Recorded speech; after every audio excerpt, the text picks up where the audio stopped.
GeM பக்தி ஆன்மீக அன்பர்களுக்கு அன்பு வணக்கம். கோபூஜை செய்யும் போது தீபாராதனை காட்டி பசுவை சேவித்தால் பிரம்மா, விஷ்ணு, சிவன், அஷ்டலக்ஷ்மி மற்றும் 33 தேவர்களையும் வணங்கிய பலன் கிட்டும் என்று சொல்வார்கள். அப்படியானால் இந்து மதத்திலே 33 தேவர்கள் இருக்கின்றார்களா என்று நமக்கு சந்தேகம் வரும். 33 தெய்வங்கள் இருக்கின்றதா என்று சந்தேகம் வரும். இது நியாயமான சந்தேகம்தான் என்றாலும் இதற்கான விளக்கம் வேறு. அதை பார்ப்போம். 33 என்பது 33 கோடி தேவர்கள் என்று அர்த்தமல்ல. இங்கும் ஒரு சந்தேகம் வரும். 33 கோடி என்றால் 33 கோடி தெய்வங்கள் இருக்கின்றார்களா என்று. இங்கு கோடி என்பது ஒரு பிரிவு. அது ஒரு கோடி என்கின்ற எண் அல்ல.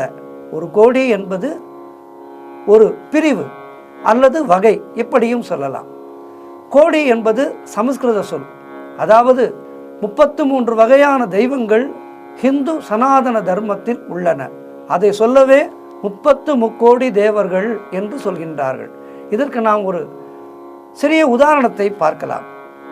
ஒருவர் சொல்கின்றார், நான் உங்களை பார்ப்பதற்காக அந்த தெருக்கோடியிலிருந்து வருகிறேன் என்று.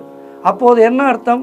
அந்த தெருவிலே ஒரு பகுதியிலிருந்து அவர் வருகின்றார் என்று அர்த்தம். அதுபோல கோடி என்பது வகை, பிரிவு என்று அர்த்தமாகிறது.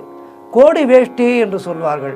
அது வெண்மையும் அல்லாமல் மஞ்சளும் அல்லாமல் ஒருவித நிறத்தில் இருக்கும். அதனை கோடி வேஷ்டி என்று கூறுவார்கள். ஆக நம்முடைய சனாதன தர்மத்தில் 33 பிரிவுகள், தெய்வங்கள் உள்ளன. இன்னும் சற்று விளக்கமாக சொல்ல வேண்டுமென்றால் வசு, ருத்ர, ஆதித்ய ரூபம் என்று சொல்வார்கள். இது 3 வகைப்படும். பொதுவாக அமாவாசை தர்ப்பணத்திலே நாம் செய்யும் போது பித்ரு வசு ரூபமாகவும், பிதாமகர் ருத்ர ரூபமாகவும், பித்ரு பிதாமகர் ஆதித்ய ரூபமாகவும் உள்ளதாக கூறி தர்ப்பணம் செய்கின்றோம் அல்லவா? இதிலே வசு என்பவர் கீழ்நிலை, ருத்ர என்பது 2ஆம் நிலை, ஆதித்ய என்பது 3ஆம் நிலை. இந்த 3 நிலையிலே 31 பிரிவுகள் அடங்கும். அந்த 31 பிரிவுகள் என்ன என்று பார்ப்போம். ஆதித்ய நிலையில் 12 பிரிவுகள். அவை விஷ்ணு, தாதா, மித்த, ஆரியமா, சக்ரா, வருண, அம்ச, பாக, விவாஸ்வான், பூச, சவிதா, தவாஸ்தா. அடுத்து வசு நிலையில் 8 வகை இருக்கின்றது. இந்த வசு நிலையில் 8 வகை இருக்கின்றது. அவை என்ன என்று பார்ப்போம். அவை அவன, தர, துருவ, சோம, அனில, அனல, பிரத்யக்ஷ, பிரபாக்ஷ. அடுத்து ருத்ர நிலையில் 11 பிரிவுகள் உள்ளன. அவை ஹர, பகரூப, திரையம்பக, அபராஜித, பிருக்ஷாகாவி, ஷம்பு, கபார்தி, ரேவாத், மிருகவியாத, ஷர்வா, கபாலி. அடுத்த 2 பிரிவுகள் அஸ்வினி குமாரர்கள்.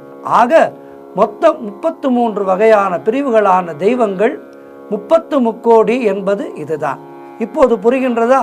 இனிமேல் தெய்வங்களை வழிபடும் போது இதனையெல்லாம் தெரிந்து கொண்டு ஆலய வழிபாடு செய்வோம். நாம் ஆத்ம ஞானம் பெறுவோம். 33 கோடி தேவர்கள் உங்களை வாழ்த்த, உங்களுடைய வாழ்க்கை வளமாக இருக்க ஜெம் பக்தி சார்பாக பிரார்த்தித்துக் கொள்கின்றோம். மீண்டும் அடுத்த நிகழ்ச்சியில் சந்திக்கின்றேன். நன்றி, வணக்கம்.